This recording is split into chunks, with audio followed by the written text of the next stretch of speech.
మధ్య pan India సినిమాల trend పెరగడంతో నిర్మాతలు కూడా భారీ బడ్జెట్ సినిమాల కోసం దూకుడుగా ముందుకు వస్తున్నారు. కానీ అందుకు అవసరమైన వందల కోట్ల పెట్టుబడి కోసం తమ సొంత ఆస్తుల్ని అమ్ముకోవాల్సిన పరిస్థితి ఎదురవుతోంది. ఇది వరకు బాలీవుడ్ హీరోయిన్ కంగనా రనౌత్ తన డైరెక్షన్ లో చేసిన ఎమర్జెన్సీ సినిమా కోసం ముంబైలో ఉన్న ఖరీదైన ప్రాపర్టీ అమ్మేసింది. కానీ ఆ సినిమా ఫలితం మాత్రం నిరాశపరిచింది. ఇప్పుడు మరొక ప్రముఖ బాలీవుడ్ నిర్మాత తన 1000 కోట్ల బడ్జెట్ ఉన్న సినిమా కోసం పెట్టుబడి సమీకరించేందుకు తనకు తన కుమారుడికి చెందిన 3 విలువైన ప్రాపర్టీలను అమ్మారు. ఇవన్నీ ముంబై అంధేరి వెస్ట్ లో ఉన్న ఖరీదైన ప్రదేశాల్లో ఉన్నాయి. మొత్తం విలువ సుమారుగా 7 కోట్లు. ఇప్పుడు అందరూ అనుమానిస్తున్న విషయం ఏమిటంటే ఇంత సడన్ గా ఆస్తుల అమ్మకం ఎందుకు? అసలే సినిమా షూటింగ్ ఆరంభం కూడా ఆలస్యంగా జరిగింది. ఇది కూడా ఆర్థిక ఒత్తిడేనా? టాక్ ప్రకారం ప్రస్తుతం రూపొందుతున్న ఒక భారీ పాన్ ఇండియా ప్రాజెక్ట్ కోసం ఈ ఆస్తుల అమ్మకం జరిగింది. ఆ నిర్మాత కుమారుడు హీరోగా కూడా డైరెక్టర్ గా కూడా పనిచేస్తున్నాడు. ఈ ప్రాజెక్ట్ కి భారీగా ఖర్చు చేయాల్సి ఉండటంతో ఇంకా చాలా ఆస్తులను తాకట్టు పెట్టే అవకాశం ఉందని ఫిల్మ్ సర్కిల్స్ లో వినిపిస్తుంది. ఫైనాన్షియల్ సపోర్ట్ తగిన సమయంలో రాకపోతే పూర్తి ఒత్తిడి ఆ నిర్మాత మీదే పడుతుంది. కాబట్టి ఈ సినిమా కేవలం సినిమా కాదు, ఒక సాహస ప్రయాణం అవుతుంది అని అంటున్నారు.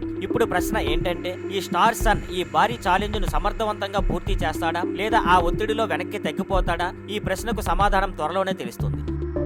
Thank you for watching. Please like, share and subscribe.